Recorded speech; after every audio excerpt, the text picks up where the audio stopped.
ஹாய்ங்க JP டுத்துலு இன்தான் part 3 video. ஏன் video இவ்வளோ late ஆச்சு? கணக்கு ரொம்ப நாள் ஆச்சு, ரொம்ப மாத கணக்காச்சு. ஏன்னா மெயின் ரீசன் என்னோடய ஃபோன் ப்ராப்ளம் தாங்க. என்னால் வீடியோ எடிட் பண்ண முடியல, எடுக்க முடியல, எதுவுமே தேட முடியல. ரொம்ப ஸ்ட்ரகிளாக போச்சு. கஷ்டப்பட்டு தேடி தான் நான் போட்டேன். நிறையா விளாக்ஸ், நிறைய வீடியோ வச்சுருக்கேன், பட் எதுவுமே அப்லோட் பண்ண முடியல. ஏன் நான் இதை கூட நான் இவ்வளோ கஷ்டப்பட்டு இவ்வளோ லாங் டைமாக டிஸ்டன்ஸ் எடுத்து நான் போகிறேன்னாக்கா, ஸோ பார்க்குறவங்களுக்கு பார்ட் 2 தான் வரைக்கும் என் பார்ட் 3 என்னாச்சுன்னு தெரியாது. அதனால தான் நான் கஷ்டப்பட்டு தேடி போடுறேன். அதே மாதிரி நைட் வியூ எனக்கு ரொம்ப பிடிக்கும். நாங்கள் எவ்வளோ தூரம் வந்தோம், அந்த வியூலாம் பார்த்துட்டு ஒரு சில் பண்ணிக்கிட்டே வந்தோம். நைட்டில் ரொம்ப ஹாப்பியாக இருந்தது.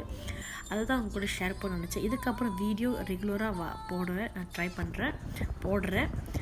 அதுக்கு சப்போர்ட் பண்ணுங்கள். தேங்க்யூ.